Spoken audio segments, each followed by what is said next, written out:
Good evening, ballers and ballettes. This is producer P in the house. We got co-host Coach Oli. It's good. Unfortunately, Coach Anand, who's the other co-host of the show, couldn't be with us today. So producer P stepping in. We have a jam-packed show for you guys. We are excited. We returned this week with a guest speaker. It's crazy to think that this is our ninth episode of Been a Minute. We thank you all for tuning in over the last 9 weeks. And it's crazy to think how we just thought we would give this a go. And now here we are approaching the end of season one. Without any further ado, let me begin to introduce this wonderful gentleman who is our guest today. He was formerly the athletic coordinator at University of Victoria, where they won 7 consecutive men's championships, and both on the men's and women's side. That is quite the illustrious feat. He's also the vice president and partner at Lomeli International Trade. He's also the co-founder of Canada One Athletic Foundation, and also, if anyone has been to Kits Fest, he is the founder of Kits Fest. He also donated the Kits Beach basketball and tennis court upgrades. He was the spearhead of that. He's the co-founder of the former HSB Telus Basketball and Cheerleading Dance Classic, and currently the co-founder of Canadian National Teams Alumni Association. He attended Point Grey. So any of you that's local, you know where Point Grey is at. He was went on to play his post-secondary, and he was a 2-year letterman at Oklahoma State University, where he was the conference MVP. He was a third leading scorer in the NCAA College Division at 29.2 points per game, while he transferred over to Principia College in Illinois. He played 11 years for Team Canada under FIBA in the old original golden era, when Team Canada was perennially in the top 5 of FIBA world rankings. He's a 2-time Olympian at the Los Angeles Olympics, where Team Canada plays 4th. Made it for Moscow, but unfortunately those games were boycotted. He was on Team Canada's only FISU gold medal team, and they beat Team USA quite handedly a few times. He's inducted into several halls of fame, both at Point Grey, at the Basketball British Columbia Hall of Fame, the British Columbia Sports Hall of Fame, and as well as Canadian Basketball Hall of Fame, both in the athlete and builder category. I'm sure I missed so much more on this wonderful man's bio, but without any further ado, we welcome to the show Mr. Howard Kelsey. Howard, are you there? I'm there. Thank you for the great introduction. I'm here to answer any question and contribute to our community any way I can. We love it. We love it. We thank you for taking the time and being on our show here. Been a minute. You and I speak, often enough, and I always enjoy chatting with you. And I always say that the youth and those at the grassroots level should always know who came before them, and you are that man. Today's episode is entitled "The Kid from Point Grey."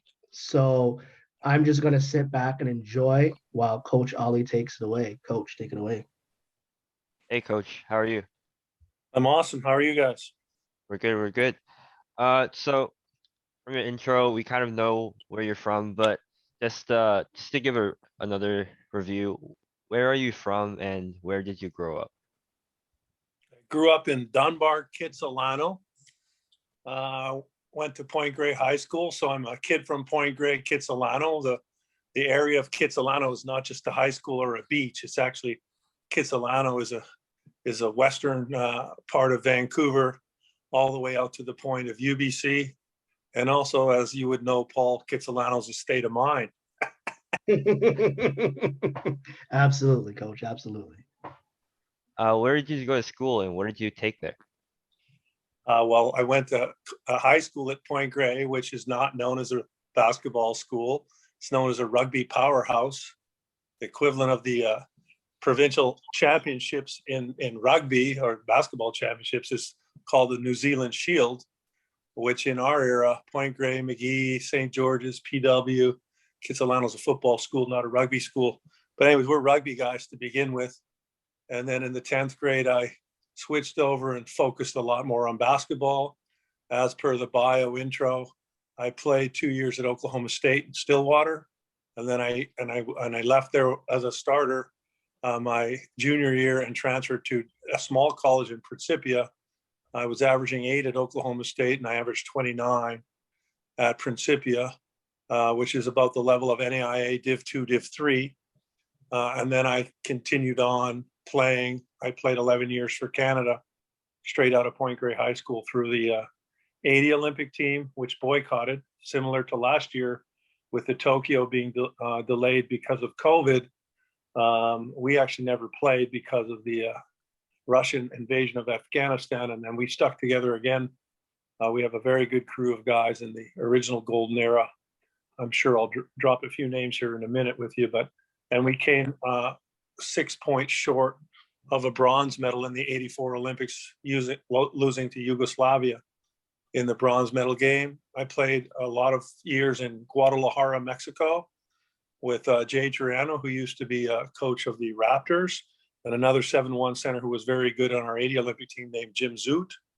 And I stayed in contact with Mexico even when I was working at UVic, and I actually lived in Mexico 15 winters between 1990 when I left UVic, when Ken Shields and I both decided to leave together, and I stayed there through 2005.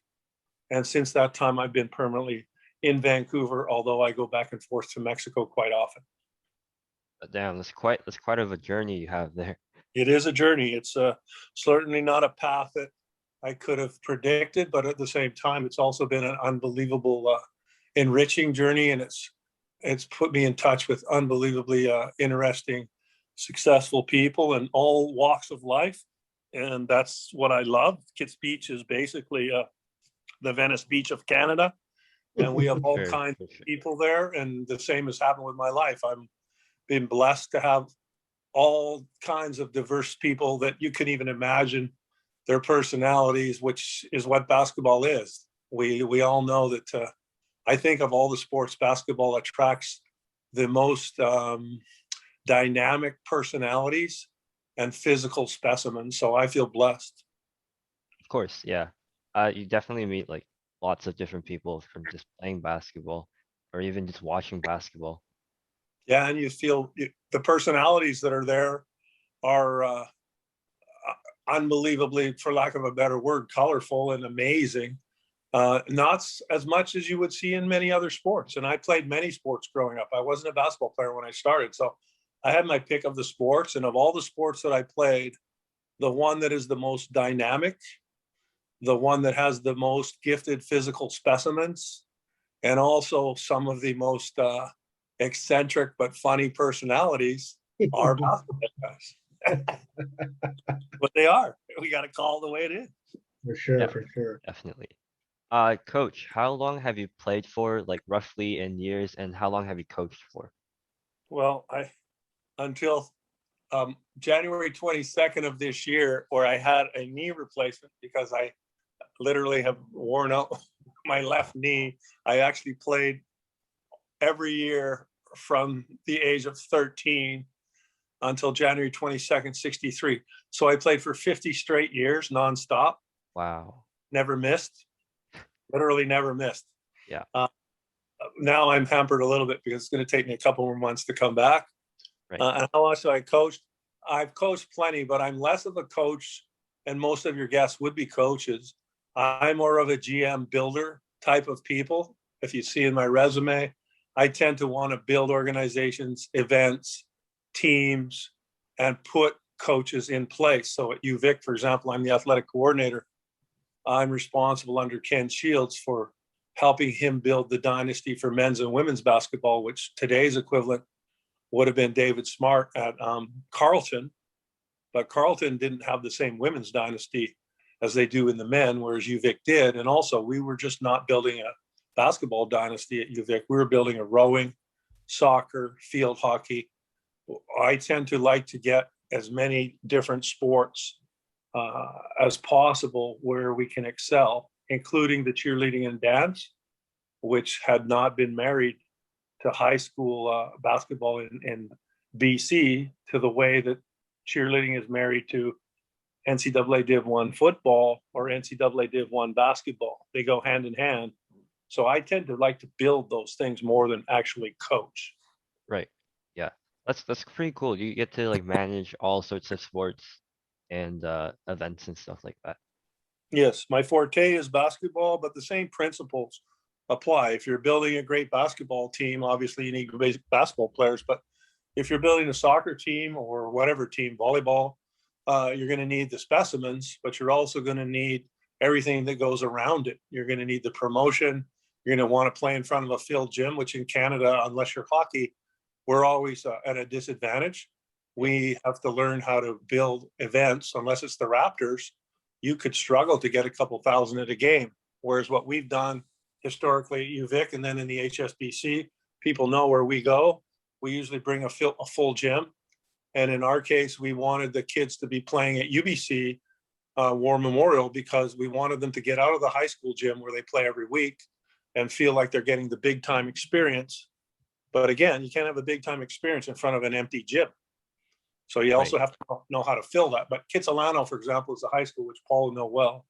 Kitsilano has a great tradition. So all you got to do is match up Kitsilano, Van College, St. George's, White Rock Christian, Argyle, Handsworth, you name it. Get the name schools, get the media behind them, get the corporations behind them, and give them something they can get excited about, throw in the cheerleading.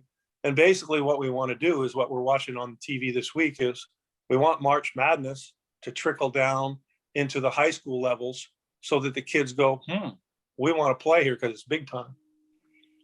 Absolutely. Yeah. It's like, it's all about the rivalries, honestly. That's what sparks all these schools to like go against each other, support their team at the fullest. Yeah. It needs to be something. Nobody wants to play in front of, if you're an outdoor sport, 3 family members and a seagull. Right. Yeah. You play in front of a hype gym where it's packed, it's rocking, and it's hopefully a close game. And you've got cheer and dance, and everybody's part of the school, whether they can play or not. They still have a place. Some people have made a living out of being iconic crowd leaders. So once you can build that environment where there's excitement, then everything dominoes so that it only gets better. Right. So tell us a little bit about your journey from Point Grey all the way to the national team. You mentioned earlier that Sure. you wanted to name drop some of the players that you've played against or played with. So Well, let us know. not so much name drop them, but just household names that you would know, because as Paul alluded to, you have to know where we came from. We invented the game. So if you go to our website for the Alumni Association, which is nbtaa.com, National Basketball Teams Alumni Association.com, most in your generation don't even know the generation before.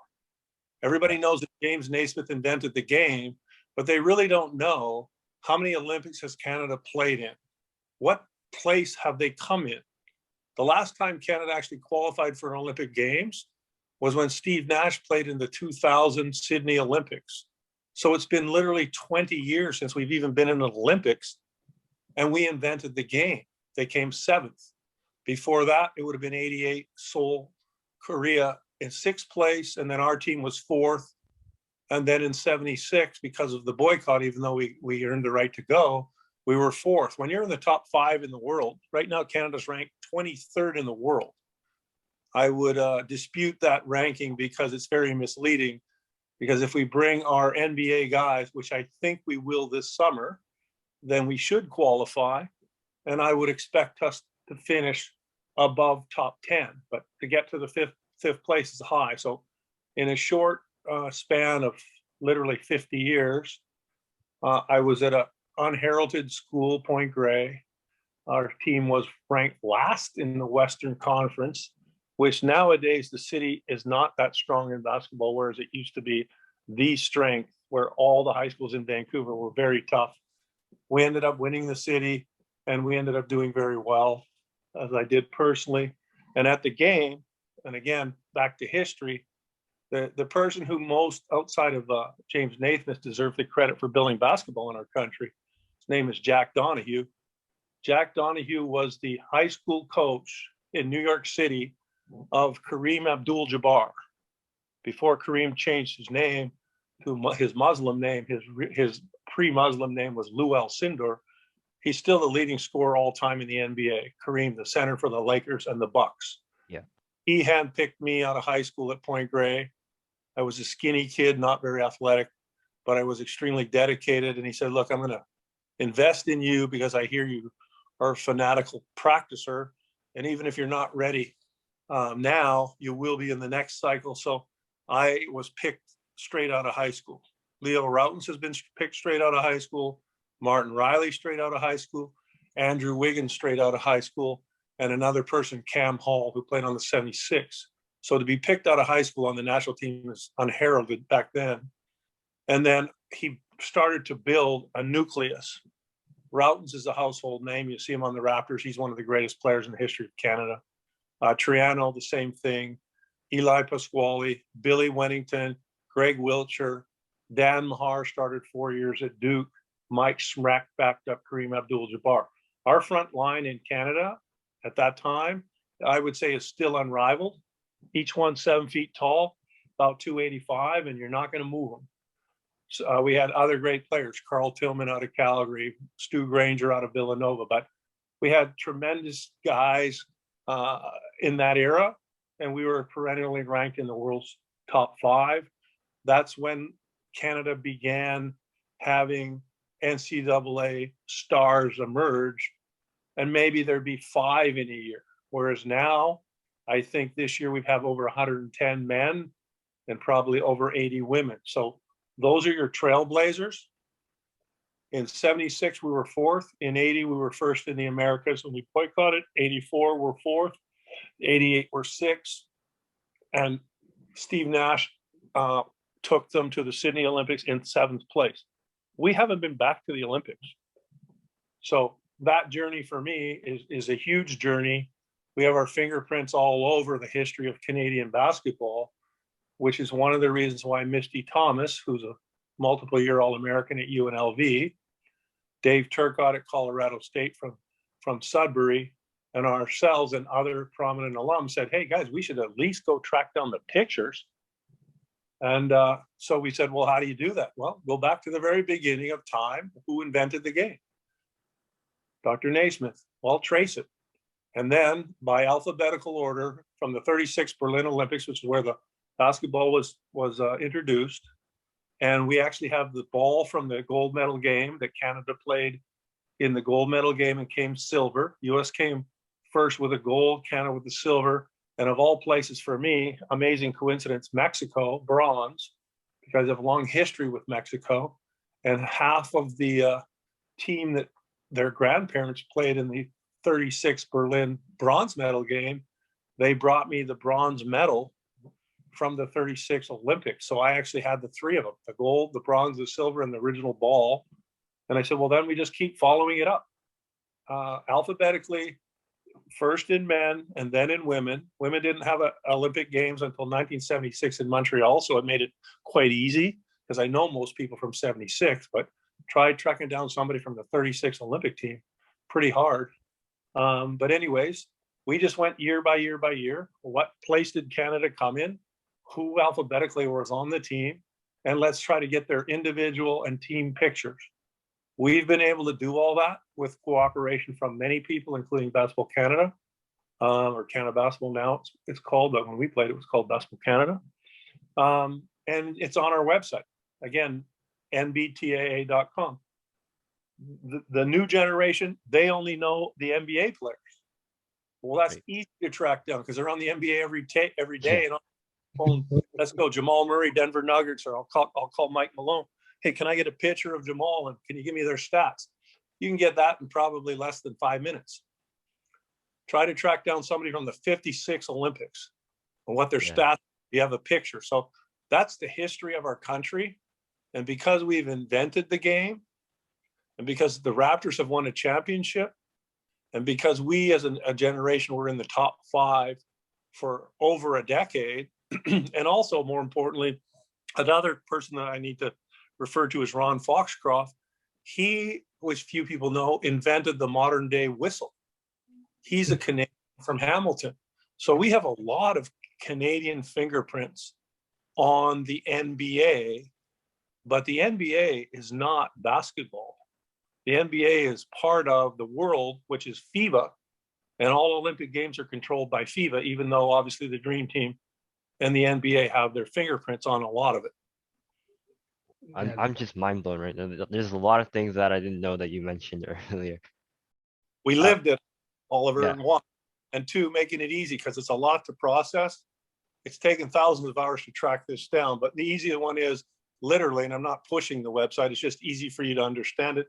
Just go to the website, because I said, guys, unless people can go to a website nowadays and actually go year by year by year, and there'll be things that we'll miss and things we need to add, but there's a lot of people now jumping on this this wagon because they said, okay, you did all the work. Well, he said most of the work. We might miss one or two players over 50 years, but we'll find them. The modern day players are easy. Literally, if you're in the NBA, we'll know where you are. Yeah, we'll know definitely. Canadian.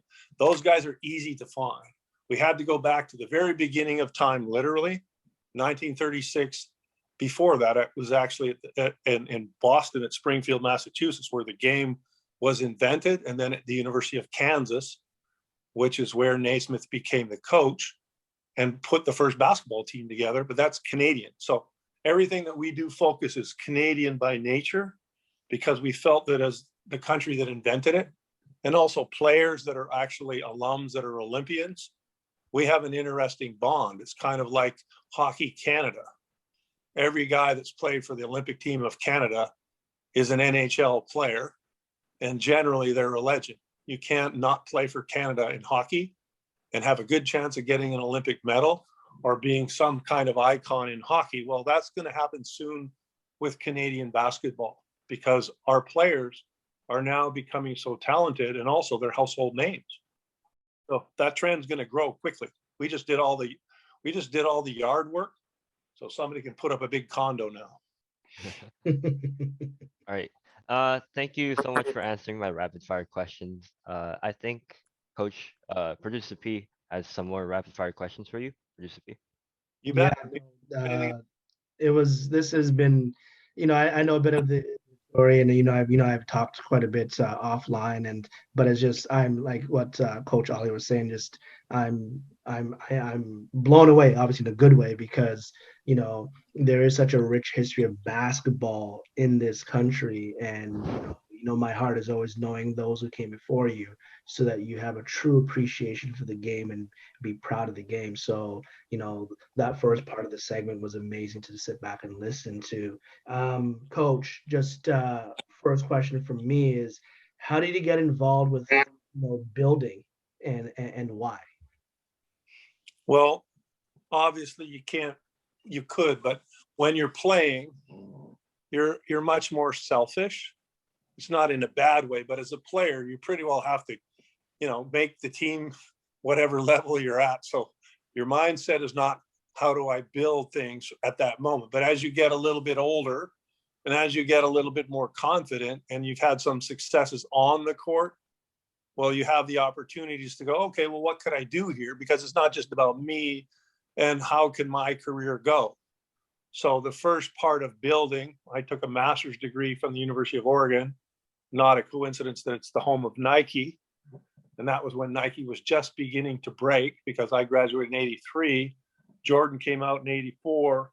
And then the Nike brand blew through the roof in 85 with Michael's success. Nike used to be a jogging shoe. And the University of Oregon is the birthplace of running and sweats and running shoes, but they weren't basketball shoes, and they certainly weren't a fashion statement. So I came at the exact time of the dovetailing, and when sports management was just beginning. You couldn't even get a master's in sports management until the early 80s. And what is sports management? Well, it's the management of elite teams, whether it's the Olympic, the professional, or some other level of elite. It's not recreational, where you're just playing for fun with no spectators. And that's also just as important. But how do we build organizations? So I had to learn that. And then I got handpicked by Ken Shields. Those are two fortuitous things in my life. Jack Donahue handpicked me out of high school. That has impacted me till today, and I'm still trying to pay that back. And then Ken Shields, who was the Canadian version of John Wooden. Dave Smart deserves credit now, but that's only in the last 20 years. Ken Shields is the one that actually built the dynasty first at UVic for men and women. And he picked me to be his right hand and the coordinator and build the UVic program. So I then became astute at learning how to fill gyms, how to put on events that are sexy and attract people, which in Canada is hard if you're not in hockey. You know, from USports, many of those schools, they don't get more than a couple hundred people. Well, you got to have a full house and you got to be rocking. Otherwise, it's not the same level of delivery. So I learned to do that. And then as I got more successful in Mexico, I had friends call me. And a lot of my friends are Wennington, Wilshire, Mahar, Tillman. Hey, Howard, you're in Mexico, man. Let's put a tournament on the beach. Oh, wow, that's a hard sell. Let's go play basketball and lie by the pool and have fun. That's not hard to do. Same thing. And then I go, well, I do the same thing at Kits Beach, which is easily one of the sexiest beaches in Canada. It was ranked in the top 5 in the world. So let's go play some sports on Kits Beach. You know what that means? Easy. We get 10,000 people a day, put up some good courts. So little by little, it would start trickling. I go, we got to fix these courts because they're too dangerous. And it's also building a seedy environment.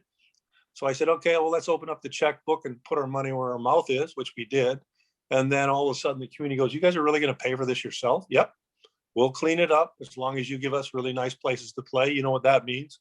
And Kits Beach is one of the nicest courts in all of Canada, if not North America. So that provokes something else. And then the tennis guys come over and say, hey, how'd you do that? Oh, we will build them over there. They go, but you're not going to build basketball courts on our tennis courts, right? Because they don't want to lose their tennis. They say, no, we'll help you. And then it just becomes a domino effect that when people know you're going to actually pay it back. And we always do things with no monetary benefit other than expenses, because we felt that the people that had to be doing this shouldn't be personally profiting in terms of salaries or lucrative benefits. So we all just donate our own money and time, whatever you can donate. You know how it works down at Kids. Just bring the talent to the top and find a place for them. And then we build. We're always going to pick, number one decision of any good business is location, location, location. Absolutely. So pick the best beach in Canada, boom. Pick the best beach in Puerto Vallarta. And then, you know, other events come. 2-3 years ago, we put the NCAA tournament. Where do we do it? I had to hold the fort. I'm one of the most guilty people. I took a lot of heat in the beginning. People thought I was crazy, man, saying, well, you're going to put it in the convention center. How are you going to do that? I said, guys, we have to put it where the SkyTrain lands in downtown so that it's in the middle. It can't be too far out to the west to UBC. It can't be too far out to Langley. It has to be right in the city. And it has to have the dignified profile that the convention center or Rogers would have. But Rogers has got 18,000 people. You're not going to fill that unless you got Duke and Gonzaga or Duke, North Carolina. So let's put it in an intimate environment of 3,000 to 5,000 people and let the people come. We did the same thing in Victoria. So all those things are what you call builder stuff. And that's, as you know, is part of my forte. And I'm not alone. I have a lot of talented people. No, that is amazing. And for anyone that has not been to Kids Fest, you are missing out. I know personally for me, I had the joy of having coached at Kids Secondary. So we always put a team in Kids Fest when I was coaching there. And it's one of the best run tournaments that I've ever been a part of in almost 20 years as a coach myself. And, you know, it's to this fine gentleman here and Howard Kelley who makes it tick and makes it move. Coach, moving on from the building category, for this podcast is, you know, it's geared towards grassroots players and youth, and probably some parents listening to this as well too. But you know, everyone wants to kind of know how long have you been involved in like sport? What other sports did you play other than basketball? Well, I went to Southlands Elementary School. So we'll go back to the beginning. Since we were 6 years old, we played soccer at Dunbar Soccer. We actually were played in the first division final. Dunbar baseball, we won the BC Little League Championship. Rugby, we played in 3 or 4 New Zealand Shields. Track and field, swimming, but not competitive, swimming just for recreational so I could swim and not drown. I've played other sports, and basketball was just one of the seasonal sports we would play, and American football. But as it got to be the 9th, 10th grade, and then the summer of the 10th, 11th, it's like, okay, if I want to be any good at this, I'm going to have to put in a lot of time. And my role models were Pete Maravich, who till this day has never been rivaled. He averaged 44 points a game in Div 1 over 3 years, which I still don't understand how anybody can do that that's not 7 feet tall, but he did. And other unbelievable ball handlers, Nate Archibald, Bob Cousy, great people that handle the ball. So he had to be a wizard with the ball. So I said, well, I can learn how to do that on my own. I can practice anywhere on asphalt, which I did. And then little by little, I was always an okay shooter. I'd hone my skills. And then my biggest strength, apart from being relentless, is that I know how to practice and get high yield when I'm spending my time. Because a lot of kids, they're like union players. They think that if they put in a lot of time and punch the clock, they go, oh, well, I practice 10 hours a day. I go, yeah, but what yield did you get? Yeah, exactly. Yeah. More in an hour than you can get in 10. Depends how focused you are. So 10, 11, I became obsessed with basketball from the 11th grade on, and I never really stopped. I still play until literally January 22nd, but this is now for fun for the first time in my life. But I still keep playing because I actually love to play. It's not that I'm obligated to play. I'm a person that actually loves street ball. I'm known as a street ball player. I grew up on the Kids Beach courts, and I love all the different people that play down there. I've been playing there literally since 1972. Wow. That is amazing. That is a lot of sports. I thought I played a lot of sports when I was growing up. I played football, basketball, track, cross country, but I think you take the cake on that. That is amazing. Where has basketball taken you locally and globally, Coach? Well, locally, it's taken me to, I would say, Levon, who you know well from Kits, would be one of the best players in the history of Vancouver basketball. I would think I would be one of them. So locally, I became one of the best players out of this city, which is pretty good. You got a pretty good roster out of this city. Oh, yeah, for sure. I'm honored to be one of them. And then globally, it's taken me all over the world. I'm fluent in Spanish. I'm a landed immigrant in Spanish in Mexico. So it's pretty funny because when you see all the immigration going the other way, I'm actually, like the judge said, he said, most people are trying to get out of here. Why are you trying to get in? You're trying to get in. I said, well, sir, I like it here, actually. I don't know why everybody's trying to get out, but I like it here. I love Mexicans and I love Mexico. So it's taken me all over the world with Team Canada. It's given me an education. It gave me relative good income. And again, nowadays, there's such a discrepancy with the NBA because the minimum salary now is several million. But in the 70s and the early 80s, when we were growing up, the decision about the NBA, the salary then was $65 a year. Yeah.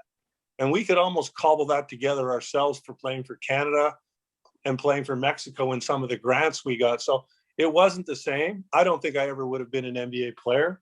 I would have sat on the bench if I was lucky, but I had to go and say, look, I'm just going to go play overseas. I'm happy here. I like playing. I don't think I'm ever going to make it in that league. I don't really care. I like playing for Canada. But it's taken me everywhere. And to this day, I mean, I wouldn't be here with any of these things. I wouldn't be on the Alumni Association. I wouldn't have made the Olympic teams. And more importantly, it's not about what we actually did now, because we're now in a level where we are in a position that we can influence and help other people and help them learn how to get places that we were never really shown. We had to pioneer them. For sure. Yeah. So we can help a lot of kids, boys and girls, anyone that's trying to make it. We'll always be a resource to help them, good or bad, because some of them are not going to be good enough. Yeah, for sure. And for those listening to, what Coach is saying about helping, personal story for us here at Forum Basketball Academy, when we were looking to launch our 3-on-3 FIBA endorsed league. Howard is one of the people I talked to. Actually, he was the first person I talked to, and he gave some very good advice and good insights. He provided a lot of help, and we were able to get that off the ground during a pandemic. Get that off the ground in the fall of 2020. So, I know we've thanked you, but I want to publicly thank you, Howard, for all the insight that you gave, all the advice you gave, setting us up. Even though I didn't know some people from Canada basketball, I didn't know everyone, and setting me up with the right connections and the people to get this off the ground. I will always be grateful, and we as a program will always be indebted to you. So thank you for that very much. You're welcome. But Paul, we have a direct line. Glenn Grunwald, the CEO of Canada Basketball, the original GM of the Raptors, the person that hired Isaiah Thomas. He's our president.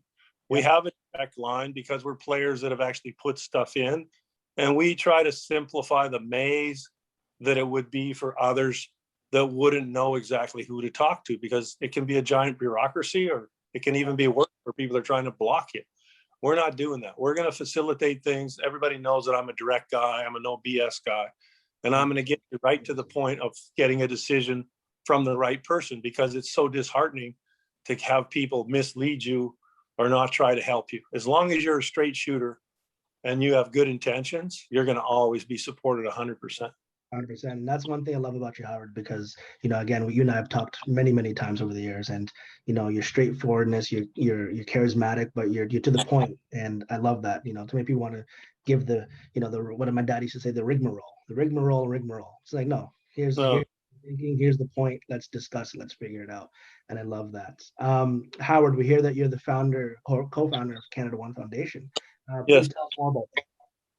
Okay, well, again, it's just an idea. Everything starts with an idea. It's my brother, Doug, who in his own right is highly talented. He was the 18-year COO of TransLink. 9,000 employees report to him. He's the logistics and anti-terrorism coordinator for the 2010 Olympics. He just retired as the CEO of TriMet, which is Portland, Oregon's equivalent of TransLink. So he can run a big organization. One of my other close friends is the late Randy Sung. He has 3 sons that went to St. George's, and he and I and Doug and Lars Hansen, who's still in my mind, if not the greatest, but one of the greatest centers in Canadian basketball history, and the first Canadian to win an NBA championship, by the way, 79 Sonics. We all got together and said, hey, we should do something for high school basketball. Well, let's give them the equivalent of March Madness to start the season. The BC boys and BC girls do a great job in March. Okay, so don't tinker with that thing. They're good. We all played in it. Ron Putzi, Lars, and myself were MVPs coming out of there. And it's like, okay, well, let's go get the talent. And let's go put together something in preseason, December, and let's give them a big time atmosphere. So we first formed what was called the Metro Vancouver Basketball Foundation. And I was living in Mexico at the time, and my brother was actually living in Kamloops at the time. So this was a big logistical challenge. But to your point, at the end of the day, we said, well, let's put that together. So we put it together. It became over 120 team tournament, boys, girls, disabled, First Nations, cheer and dance, junior high, senior high. Anybody that wants a team can get in. And let's put it at UBC for the finals, because it needs to be in a big time atmosphere, and let's fill it. So we filled it. So it became a huge tradition. It went on for 14 years. My brother then said, look, Doug, I got too much work with TransLink and too much responsibility. They're not going to want me as a public servant doing all this. You take it over. I said, okay, I'll take it over, but I'm going to change it from the Metro Vancouver Basketball Foundation, because I didn't want to be just in the basketball box, even though I'm known for basketball. I said, well, if you're the Metro Vancouver Basketball Foundation, then you can only do basketball. I said, well, I want to change it to Canada One. First of all, we need to get Canada working together as one. We need to unify it. Canada basketball needs to be one. There was a lot of bickering going on at the time inside politics. And I said, well, let's just make everybody one. So let's go Canada One Athletic Foundation. And that gives us a pretty wide umbrella, which allows us to do Kids Fest, Mexico, any other sport, donate the courts in the basketball, donate the tennis, and help to fund that. And so it became Canada One. And just like Nike, no longer has the name on their swoosh. It's just the swoosh. The Canada One Athletic Foundation is pretty long. It just became Canada One. Everybody knows what Canada One is. So that's what we do. We are a foundation. Ron Putzi is the executive VP, does a great job. He's a legend in his own right. My brother Doug does limited amount. Lars Hansen, limited amount. Misty Thomas is our president. She does an unbelievable amount. She runs the Kids Fest basketball, as you know. Mm-hmm. And we have tremendously talented people that also were very good when they were athletes and now have made the transition as to, okay, well, what can I do back in our community? And now we have lots of people coming, offering. Water polo came. David Benefield, he's a NFL football player, CFL football player, goes, Howard, I want to do touch football on Kids Beach. I go, we got to find a spot for you, Dave. So we had to get clear space at the north end of the beach. Volleyball, Jim Clive, and also Urban Rec. You get experts in their field because now we have the infrastructure that they just go, well, what can we do in Kids Fest? I go, we can do anything we want, except for my personal is I'm not going to go into combative sports. I don't want to have kids hitting each other and doing that in the public domain. You can shadow box, but I don't want you actually boxing or any of that, as long as there's space and as long as it's not dangerous. So people know that they can try to do it on their own, but building that infrastructure is not easy. Getting those permits, we already have them. So most people will come to us with an idea, and as long as we have the space, then we're going to try to accommodate them. And that is, for me, the best location in Vancouver, if not Canada. Yeah, for sure. That is great location. It's a great location, and like again, back to when I was coaching at Kits, we would always come up short against Drive in the final. But it was a very. But you're playing an all-star team, and they're all guys that are elite prospects. So in terms of the level, I think you didn't underachieve. Drive is a very difficult team to beat. Yeah, for sure. Coach, who's your favorite NBA team? I don't really have one right now. I've always been historically, and I go back way back. My historical team has always been the Lakers since the Wilt Chamberlain days and Jerry West days. But I go through the different phases. I'll always be loyal to the Lakers. But when Golden State, before they got injured, they had a great run. San Antonio had a great run. I like watching teams that excel, so I don't like live and die with one team. For sure. Now, would that be the same for? Would you have a favorite NCAA team, or you just kind of watch whoever? Whoever. I always want to see the little no-name school play against the monster and beat them, and at least take them right to the edge. So, for example, literally, when Florida Gulf Coast, I can't believe they even get to be a university. They have their campus is in trailers. If you remember that, remember these guys? Oh yeah. I remember them. Where's Florida Gulf Coast? Because I know a lot about all through Div 3. I played at Precipia, so I should know. I played Div 1, Div 3, and I've been an AD, so I know how to check. And I go, Florida Gulf Coast, never heard of them. They have a trailer. The campus is in a trailer. And these guys are Elite Eight. And so, like last week, I go to Chicago. Same thing, right? Of course, I love the big ones. I mean, I love the tradition and what they built. Coach Krzyzewski at Duke is a god. Duke basketball is godlike. North Carolina's godlike. Arizona's godlike. Leo Rounds has played at Syracuse, so I know Coach Boeheim and Mike Malone, his dad, Brendan, was there. I know those guys. But when you see some little tiny school who's got no budget, and they actually are like right on the crest, it's amazing to watch because you rarely have that in any other sport. No, you don't. It's right? Amazing. I love this year all the upsets. Abilene Christian and Loyola Chicago and North Texas. It was. Where are they from? Anyone said they had a perfect bracket where their town is. You don't even know where their town is. It's like, okay, how many people actually go here? Like 3,000 people. Okay, great. Let's look at Steph Curry with Davison. Yeah. Right? Okay. So those are fascinating things that without the March Madness platform, which is one of the best sports platforms in the world, the production of that, which is going on right now, where I'll be watching on Saturday, that production that they do over those 4-week period is equal to the NBA finals or equal to the Olympic Games. 100%. It's pretty entertaining. 100%. It's great. It's amazing. This has been great. We just have a few more questions for you on the other side of this commercial break. Ladies and gentlemen, boys and girls, we've been joined by a wonderful man in Mr. Howard Kelley, formerly of Point Grey, formerly of Team Canada, current co-founder of Canada One Foundation, and many more illustrious accolades and awards. We'll be right back after this commercial break. This podcast episode is brought to you by Form Basketball Academy, located in Vancouver, BC. Form Basketball Academy offers multifaceted programs, including one-on-one private training and film study, with NCCP nationally certified coaches. To find out more information about this and other program or league opportunities, check them out at formbasketball.com. Form Basketball Academy. Become your best with us. All right, welcome back, everyone, to Been a Minute, episode 9, our second last episode in season 1. We are joined today by Mr. Howard Kelley. Coach, you still with us? Yep, I'm right here. Excellent. In the first part of the show, there we got to know you very well, and I know that's you and I have again spoken many times over the years, but I'm still blown away, and I'm sitting here giddy for joy because I love hearing you and hearing your story and your journey.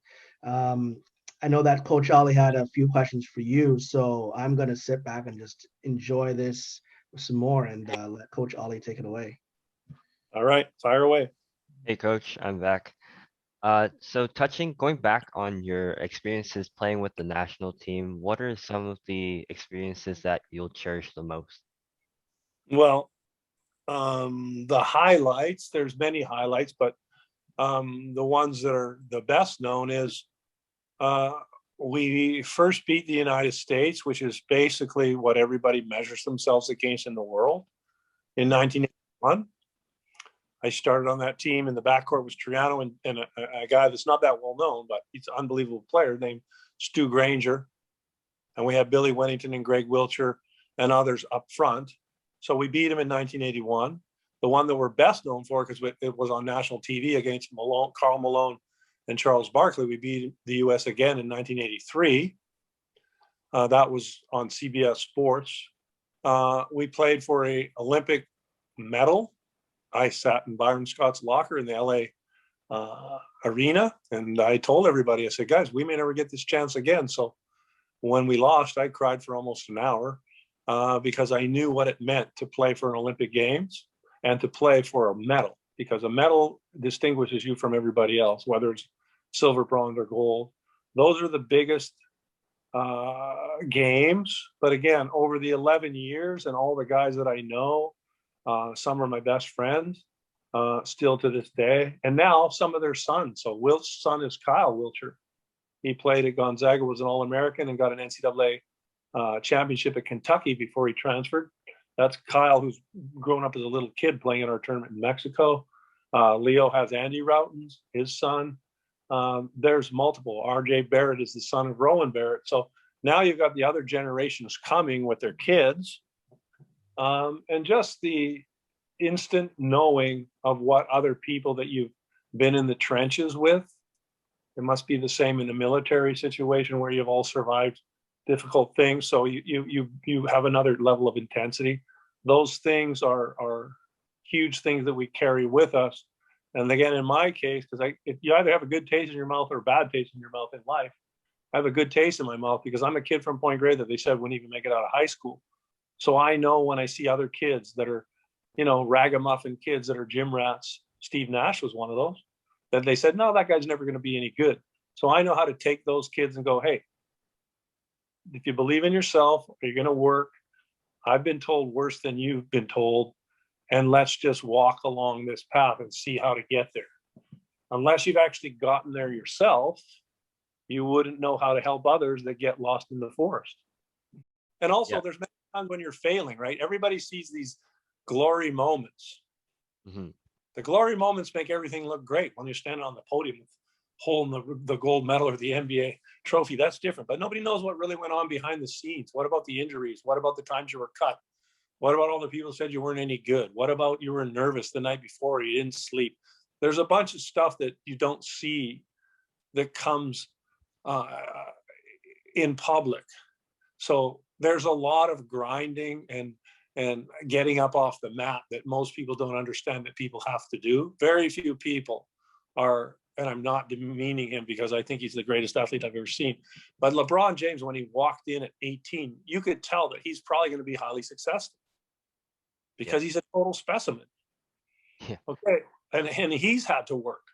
But Right. when you're some scrawny, non-intimidating kid who can't really jump, not very quick, not looking intimidating, how do you get a niche for yourself there?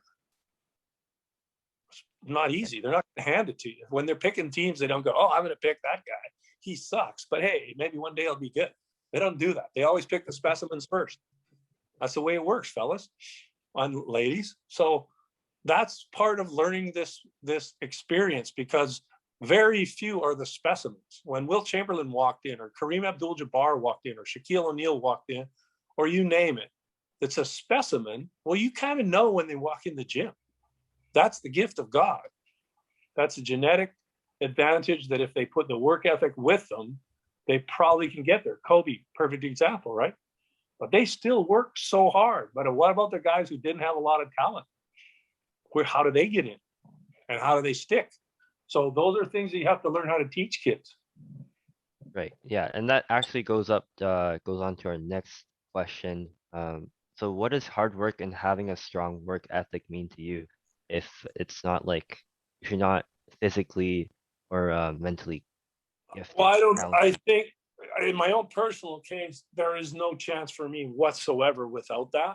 So I'm known as probably one of the 5 all time in our province that's the most relentless worker. I don't think there's probably 5 that would have outworked me. I think that's pretty safe to say. So I know what work is.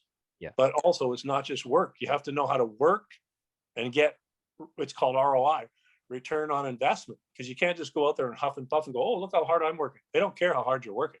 All they care about is where's the results and how are you going to improve. So that's, without it, unless you're extremely gifted, you have 0 chance. And even then, if you're extremely gifted and you really don't work very hard in the big moments, most gifted people that I've seen that cut corners, they usually end up slipping and getting beat by a guy that will outwork them or a girl that will outwork them. You have to have a combination of complete, supreme preparation and relentlessness. Without that, you have no chance. And then some level of minimum physical ability. You have to have at least the minimum physical ability. What that is, I can't tell you. But, I only see through the lens of the limited specimen, because Mike Jordan or Kareem or LeBron or you name it, freaks of nature who can put their teeth in the rim, quick as a mosquito, and cut like a Adonis. Well, you're looking at him, you're going, I don't know how this guy can fail. Okay, well, the only way they can fail is if they get too big in the head and they're too soft, or they get into too many off the court distractions. But those people, very soon when they come in, you see them. But the rest of them, you never see a team, unless it's the dream team, which I faced, where they go, oh God, it's the whole dream team. There's usually 1 or 2 really good players in high school on each team. They usually don't have 12. Yeah. And we have to find their weaknesses, and we have to not be intimidated, and you have to learn how to play against people that are better than you. Most of my life, most people were better than me physically, so that wasn't an issue for me. I rarely had the luxury of going, oh, I'm going to have a cakewalk tonight because I'm physically so much more dominant. I would never be physically dominant compared to most people. I'm an average physical specimen, if not subpar. So I only got preparation, relentlessness, don't miss my shots, don't turn the ball over, balls loose, get on the floor, take the charge, and wait for the momentum change that happened in the game. And then some, in every game, there's 2 or 3 momentum swings. Know how to cut the jugular when the game's on the line. That's Yeah, basically how it works. I totally agree. Thank you so much for answering my questions once again. Coach Producer P has I think a couple more questions for you. All right. Good chatting. Happy to help wherever you need it. Yeah, that's amazing. And I'm similar to you in the sense of, for me, I can't relate to people who don't want to work hard. Growing up, my parents I'm an immigrant to this country. My parents are immigrants to this country, and they always instilled in my siblings and I just the value of a dollar, but also the value of hard work. And if you want it, go and get it. So, it was wonderful to hear your take and your mentality behind that. For this podcast, we're having a lot of youth and grassroots and some parents, but a lot of youth listening in. And so I want to know what we want to know, or I guess maybe what they want to know is, how can a student athlete achieve success both on the court and in life? And what are some of the tools you feel that they need to either quote unquote acquire or harness to be successful? Okay, well, I have rarely seen the separation between on the court and off the court. There are some incredibly physically gifted people that can cut the corners, don't go to class, show up, and somehow pull it out of their butt. But generally, very few. So one, hard work transfers wherever you go. It doesn't matter if you play basketball or dance or want to be a surgeon. You're going to have to give pretty well everything you have. So like kids will go, what's the secret? Well, number one is you have to give absolutely everything you have. Do you even know what that's like? Do you know how much you have in your tank? So first of all, give me your maximum, because how can I squeeze more out of you than what you have inside? But if you don't get everything out inside, then don't blame me. So that's one. And that translates into, okay, I got to have reasonably good grades, because unless you have some mental block, some learning disability, which may be legitimate, unless that's your case, you don't have any excuse not to study. Okay, I don't know anybody that can go for their doctoral dissertation the night before and go over to the library and write it. No, God, no. Don't BS me, okay? So the same thing, don't BS me and cram the night before the championships. Say, well, I just been kind of holding back. Don't be holding back. If you're holding back, you don't have the home court advantage when you win your games during the season. You got to give me your best whenever you go out.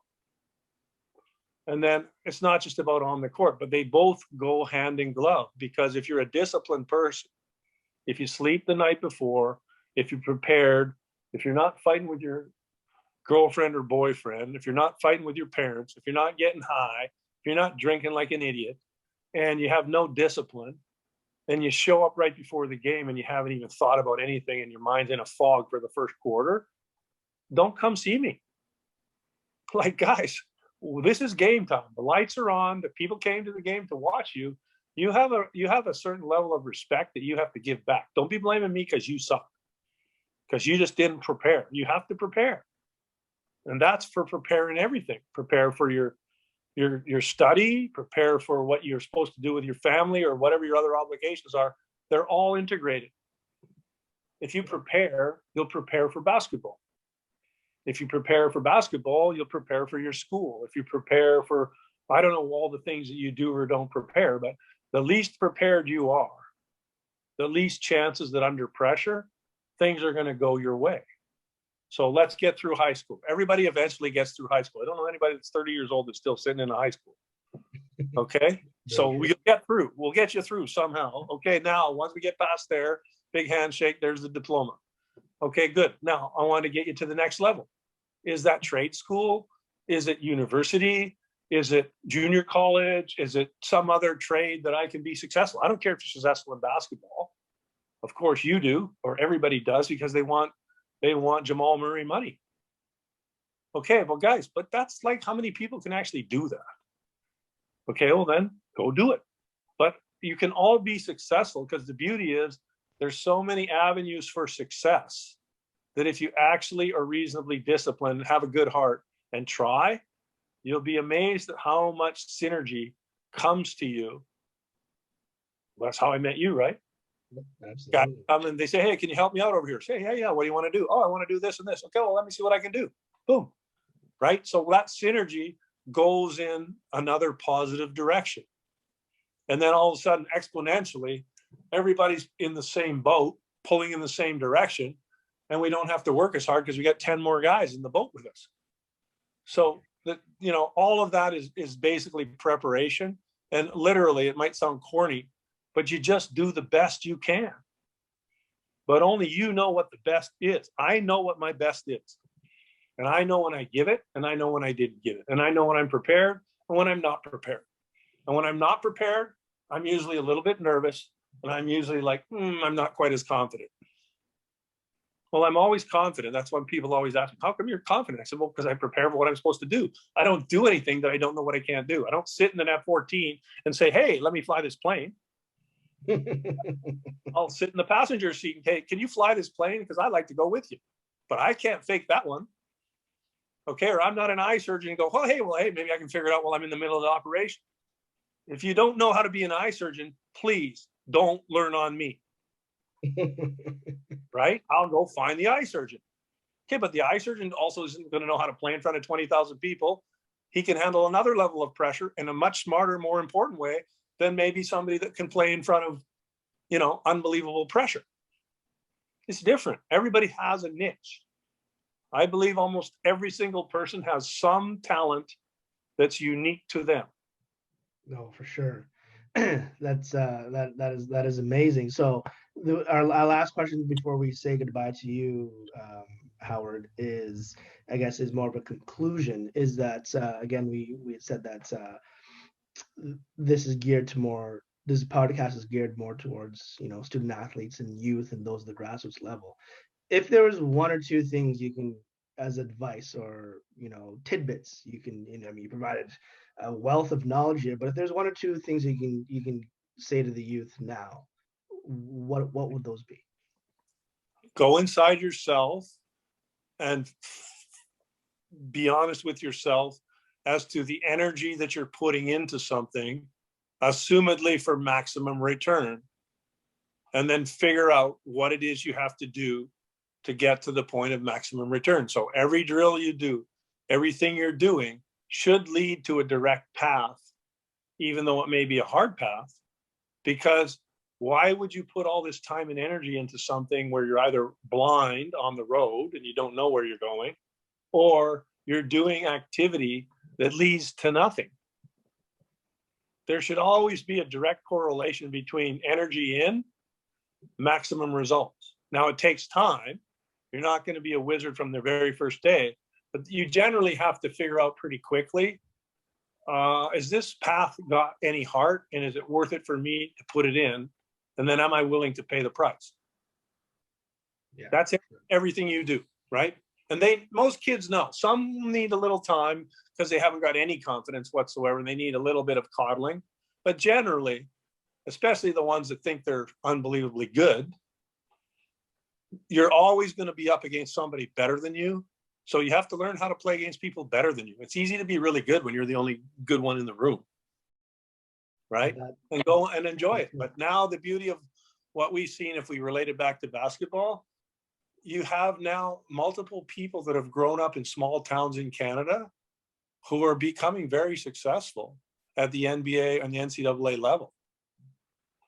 So they can actually go, that guy, he grew up over there. He played on this court. Wow, I can't believe he did that. Right? So they're trailblazers that have opened up the possibilities of thinking for other people. And they go, okay, well, yeah, they know how to do it. So how do they do it? So let me follow this cap and adapt it to my talent level, because every guy's different. You can't try to be Steve Nash when your body isn't Steve Nash, or you can't handle like him, or Jamal Murray if you can't jump. Then be a different kind of a guy. Pump fake the guy.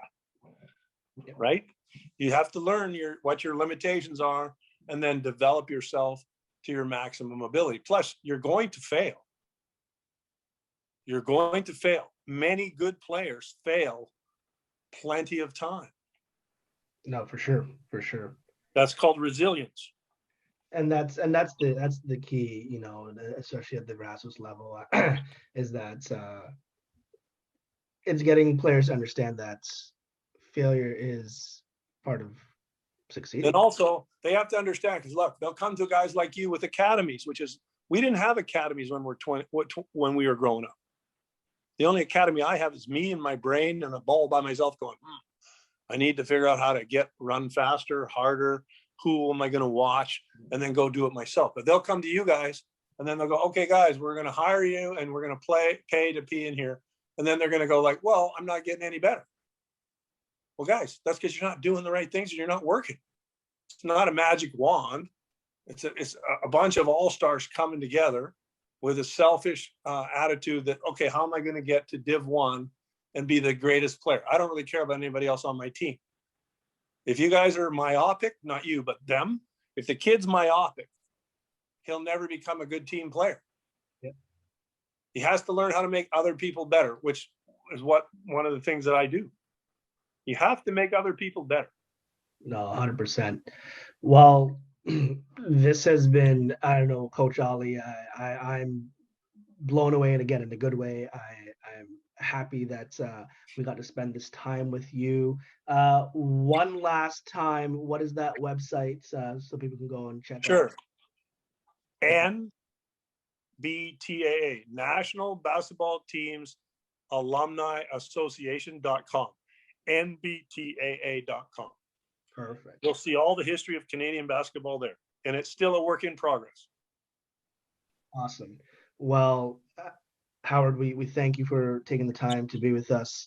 I know for me, again, anytime that's we cross paths or we chat or we email, whatever it is, it's always a joy for me. I cannot thank you enough, and I know that Coach Oli is going to give his spiel before he says goodbye to you, Coach Oli. Happy to help, guys. Anytime. I learned a lot today about the history of basketball and like Canada basketball in general. You bet. So on behalf of Form Basketball Academy, I'd like to thank you for coming on the show and educating us and our audience and teaching us some things that we might have not known about before. So thank you very much. My pleasure. I used to be one of the little kids that you guys would talk to. Thank you so much. Okay, guys. Have a good night. All right, you too. See you later. Bye-bye. Well, folks, we just said goodbye to Mr. Howard Kelsey. I'm going to say, man, trailblazer, legend. He is a wonderful, wonderful man. For those of you that do not know him, please take the time to know him. He's in and around Vancouver. You'll find him at Kitts Beach. He's always around the courts as well, too. Definitely someone that you should take the time to speak with. On the other side of this commercial break, we have foul or no foul. Is it true? Madness at its finest. To the victor goes the spoils. Can Canada West? We'll be right back. This podcast episode is brought to you by Form Basketball Academy, located in Vancouver, BC. Form Basketball Academy offers multifaceted programs, including one-on-one private training and film study, with NCCP nationally certified coaches. To find out more information about this and other program or league opportunities, check them out at formbasketball.com. Form Basketball Academy. Become your best with us. Welcome back, folks, to Been a Minute, episode 9. Once again, we just said goodbye to Mr. Howard Kelsey, formerly of Point Grey, formerly of Team Canada, and the current co-founder of Canada One Foundation. Coach Oli, what? Where do we start? What did you take away from Howard? I mean, I didn't know that Canada hasn't played in the Olympics for basketball in, you said 20 years or so. Yep, since 2000. Yeah. Yeah, that's crazy. I didn't know that. And then he also mentioned a bunch of these players that were under the radar or that are under the radar now that were like really good back then, playing for a team like Canada, representing the country. And it's just kind of sad that the next generation doesn't know much about the history of the country's basketball perspective. Yeah. And I wish that the grassroots level, the people that are listening to us right now, would hopefully be able to just learn and understand how great we were at basketball before.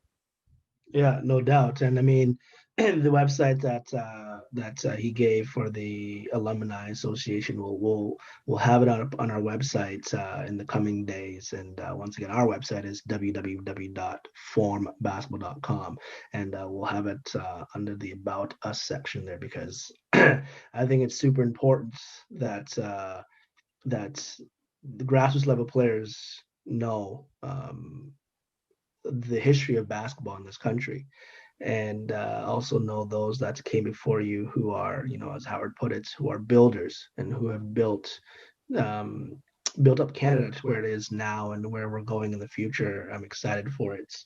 Coach, moving on to the latter part of our show here, we have first things up is foul or no foul. So a few days ago, UConn is playing Baylor in the Elite Eight. DeJounte Carrington drove to the baskets against Aaliyah Edwards and Olivia Nelson. And the ref, I mean, there was a situation where there's controversy. I'm sure you've seen it by now if you didn't watch the game. Foul or no foul? Definitely a foul, in my opinion. I think I'm pretty sure I watched it in slow motion. Um, like the angle that she shot from, I think it was you said DeJounte Carrington. Yes.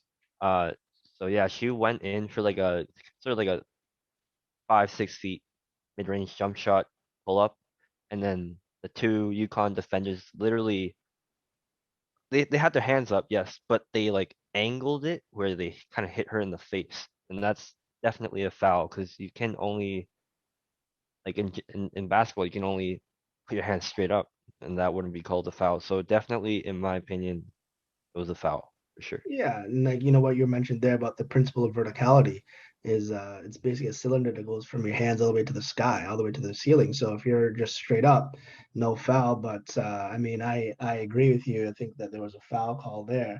But I guess that leads to the next question: is that in a situation like that, 1 point game, few seconds left on the game clock, is it true that refs swallow their whistles in such cases?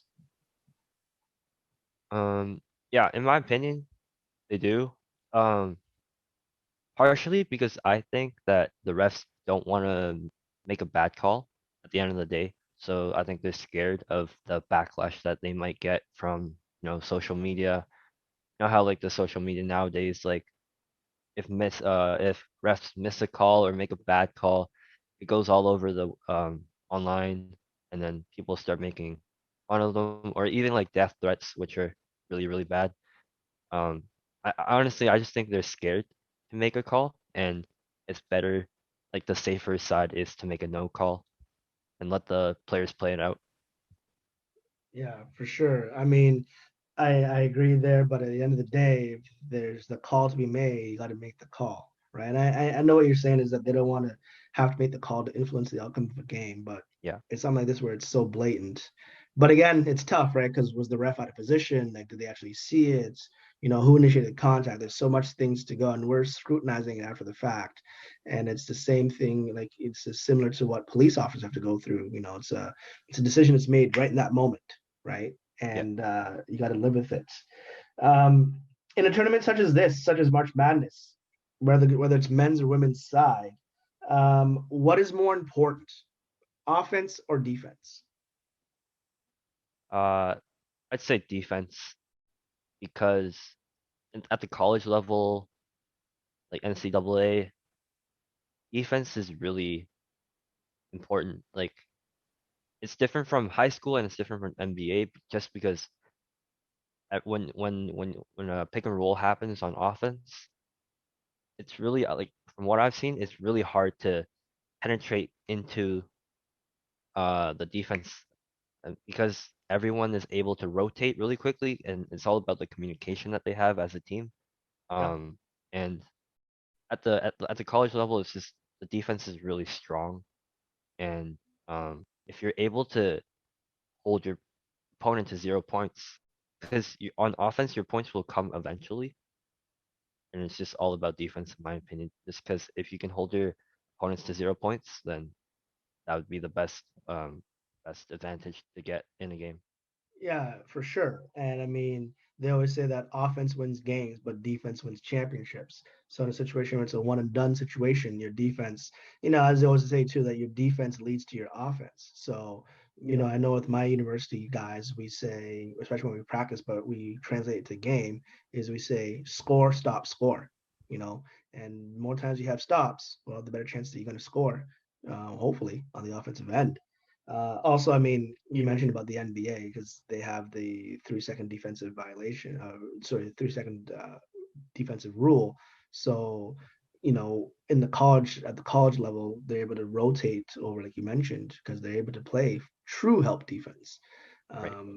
So no, I agree with you there. Even though I'm the offensive coordinator at the University of Windsor there, I love defense, and I know that's you've been at our training camp, which we'll talk about later. And I think it's safe to say that we worked a lot of defense Yeah, last definitely. last week, right? If we continue on with March Madness here, and we talked about to the victor goes to spoils, is anybody going to stop Gonzaga?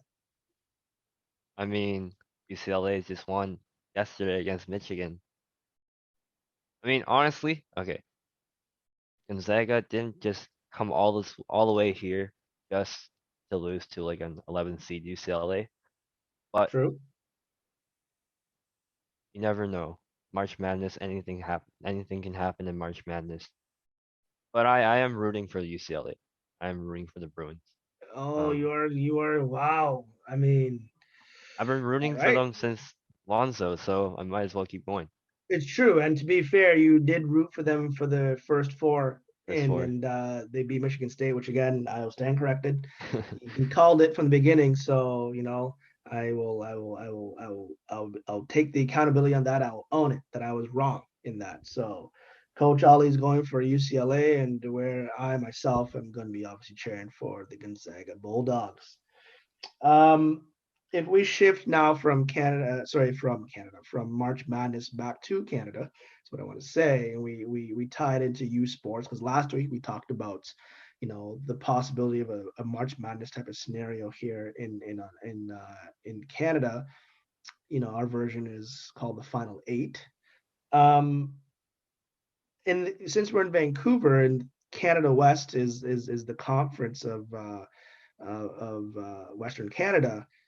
Who do you have coming out of Canada West on the men's and women's side? So on the men's side, we have teams like UVic, Calgary, Alberta, UBC, and much more. But those are usually the usual suspects. And on the women's side, we have obviously Calgary again, Alberta, UBC, and Sask, who is the defending national champion. On the men's side, who's your top one or top two out of that list? I've got to go with my school, UBC. All right. And also, was it Calgary Calgary, that yeah. they were I think undefeated at one point last season. Yeah, before they eventually losing, but they did Yeah, make it to nationals as a wild card. On the yeah. women's side, obviously Sask is the defending champion, but between Sask, Calgary, Alberta, and UBC, who's your top one or two there coming out of Canada West? Um, Saskatchewan, and UBC. And UBC. All Yeah, right.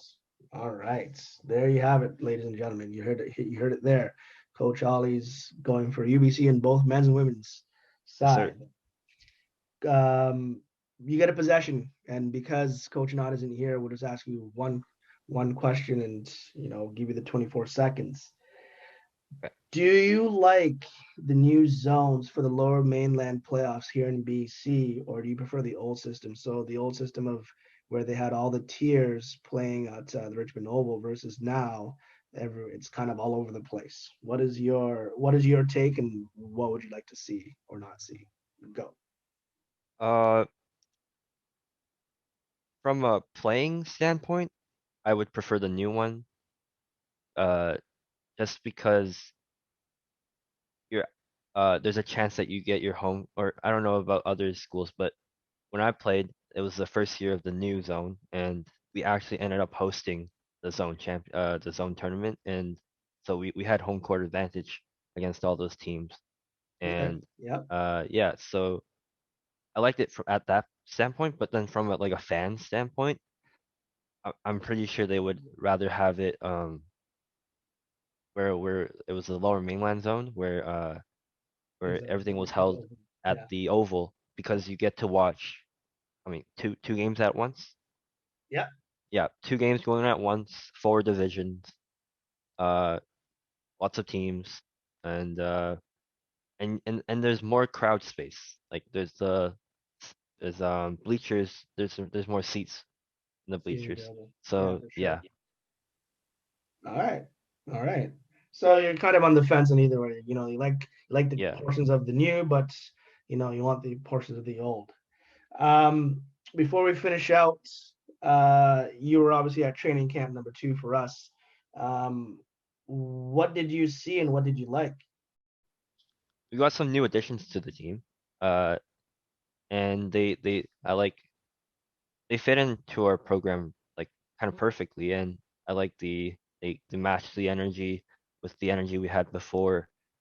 Um, I also like they talked quite a bit the very first time, but they talked even more this time, which is what I like. I like communication a lot and like always talking on defense because we worked on defense and always talking on defense is really helpful because one, it distracts your opponents. Like it they might not be able to hear each other while they're on offense calling plays.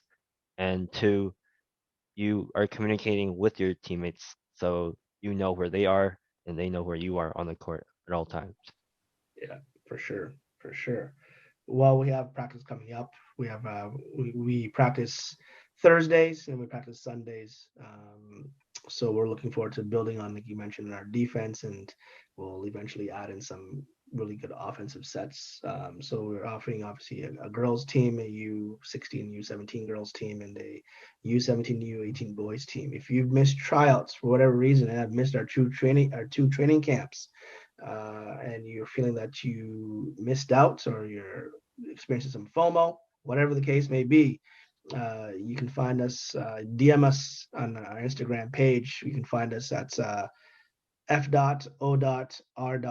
f.o.r.m. basketball.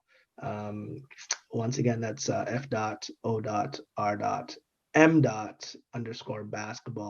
That's our Instagram. Our website is www.formbasketball.com. And you can reach us anytime from on there. Next week is be our final episode of season 1, but not to worry. We shall be back in season 2, bigger, better, with amazing guests lined up. Coach Cam will be back from UVic, and we'll complete the trio of the program of the podcast. Another And kid from Point Grey. pardon? Another kid from Point Grey. Another kid from Point Grey. Yeah. This episode was entitled "The Kid from Point Grey: The Basketball Journey of Howard Kelley." Once again, we thank Howard for being on. I don't even know what to call him. Do I call him coach? Do I call him builder? What just call him all? GM. The GM. There it is. GM I'll call him the Kelsey. GM. I'll tell him that when I talk to him tomorrow, the next day. You're now nicknamed the GM by Coach Oli. Next week we will have some special guests with us, and if you tuned into this seemingly long episode, we don't apologize for it because it was amazing and it was really impactful, and the message needed to be shared. So next week we'll try to limit it to about an hour or a bit less, but you don't want to miss next week's final episode. All right, Coach Oli, send us home. Alright, guys, thanks for tuning in this week. Tune in next week for our season finale, last episode of the season, and we'll see you next time. Peace out. See y'all later.